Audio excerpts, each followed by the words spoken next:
पानी के संबंध में एक संवेदनशीलता भी होती है और कुछ न कुछ करने की सक्रियता भी होती है। मुझे कुछ दिन पहले कोई बता रहा था कि महाराष्ट्र के अहमदनगर जिले के हिवरे बाजार ग्राम पंचायत और वहाँ के गांव वालों ने पानी को गांव का एक बहुत बड़ा संवेदनशील इशू के रूप में एड्रेस किया। जल संचय करने की इच्छा करने वाले तो कई गांव मिल जाते हैं, लेकिन इन्होंने तो किसानों के साथ बातचीत करके पूरी क्रॉपिंग पैटर्न बदल दी। ऐसी फसल जो सबसे ज़्यादा पानी उपयोग करती थी, चाहे गन्ना हो, केला हो, ऐसी फसलों को छोड़ने का निर्णय कर दिया। सुनने में बात बहुत सरल लगती है, लेकिन इतनी सरल नहीं है। सबने मिलकर के कितना बड़ा संकल्प किया होगा। किसी कारखाना वाला पानी का उपयोग करता हो, कहोगे तुम कारखाना बंद करो क्योंकि पानी ज़्यादा लेते हो, तो क्या परिणाम आएगा आप जानते हैं। लेकिन ये मेरे किसान भाई देखिए, उनको लगा कि भाई गन्ना बहुत पानी लेता है तो गन्ना छोड़ो, उन्होंने छोड़ दिया और पूरा उन्होंने फ्रूट और वेजिटेबल जिसमें कम से कम पानी की ज़रूरत पड़ती है ऐसी फसलों पर चले गए। उन्होंने स्प्रिंकलर, ड्रिप इरिगेशन, टपक सिंचाई, वाटर हार्वेस्टिंग, वाटर रिचार्जिंग, इतने सारे इनिशिएटिव लिए कि आज गांव पानी के संकट के सामने जूझने के लिए अपनी ताकत पर खड़ा हो गया। ठीक, मैं एक छोटे से गांव हिवरे बाजार की चर्चा भले करता हूं, लेकिन ऐसे कई गांव होंगे। मैं ऐसे सभी गांव वासियों को भी बहुत बहुत बधाई देता हूं कि आपके इस उत्तम काम के लिए। मुझे किसी ने बताया कि मध्य प्रदेश में देवास जिले में गोरवा गांव पंचायत ने प्रयत्न करके फार्म पॉन्ड बनाने का अभियान चलाया। करीब 27 फार्म पॉन्ड्स बनाए और उसके कारण ग्राउंड वाटर लेवल में बढ़ोतरी हुई, पानी ऊपर आया। जब भी पानी की ज़रूरत पड़ी फसल को, पानी मिला और वो मोटा मोटा हिसाब बताते थे, करीब उनकी कृषि उत्पादन में 20% वृद्धि हुई। तो पानी तो बचा ही बचा, और जब पानी का वाटर टेबल ऊपर आता है तो पानी की क्वालिटी में भी बहुत सुधार होता है। और दुनिया में ऐसा कहते हैं, शुद्ध पीने का पानी जीडीपी ग्रोथ का कारण बन जाता है, स्वास्थ्य का तो बनता ही बनता है।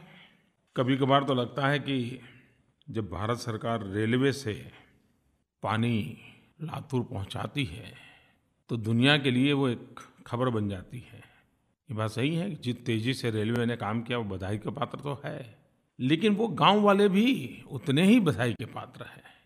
मैं तो कहूँगा उससे भी ज़्यादा बधाई के पात्र हैं। लेकिन ऐसी अनेक योजनाएं नागरिकों के द्वारा चलते हैं, वो कभी सामने नहीं आते हैं। सरकार की अच्छी बात तो कभी कभी सामने आ भी जाती है, लेकिन कभी हम अपने अगल बगल में देखेंगे तो ध्यान में आएगा कि सूखे के खिलाफ किस किस प्रकार से लोग नए नए तौर तरीके से समस्या के समाधान के लिए प्रयास करते रहते हैं। मनुष्य का स्वभाव है, कितने ही संकट से गुजरता हो, लेकिन कहीं से कोई अच्छी खबर आ जाए तो जैसे पूरा संकट दूर हो गया ऐसा फील होता है।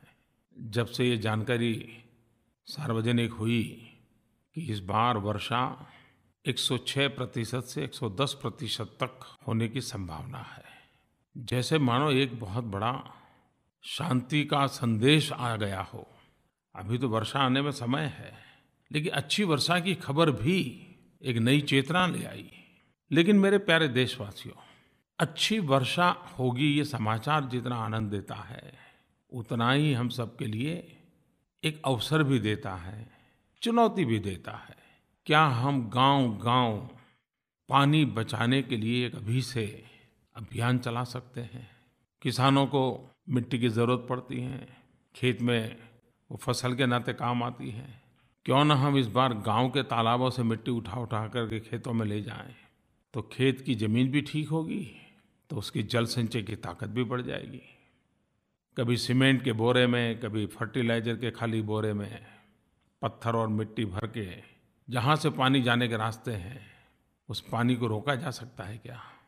5 दिन पानी रुकेगा, 7 दिन पानी रुकेगा तो पानी ज़मीन में जाएगा, तो ज़मीन में पानी के लेवल ऊपर आएंगे, हमारे कुओं में पानी आएगा, जितना पानी हो सकता है रोकना चाहिए। वर्षा का पानी, गाँव का पानी गाँव में रहेगा। ये अगर हम संकल्प करके कुछ न कुछ करें, और ये सामूहिक प्रयत्नों से संभव है, तो आज भले पानी का संकट है, सूखे की स्थिति है, लेकिन आने वाला महीना, 1.5 महीने का हमारे पास समय है। और मैं तो हमेशा कहता हूँ, कभी हम पोरबंदर महात्मा गांधी के जन्म स्थान पर जाएं, तो जो वहाँ अलग-अलग स्थान हम देखते हैं, तो उसमें एक जगह वो भी देखने जैसी है कि वर्षा के पानी को बचाने के लिए घर के नीचे किस प्रकार के टैंक 200-200 साल पुराने बने हुए हैं, और वो पानी कितना शुद्ध रहता था।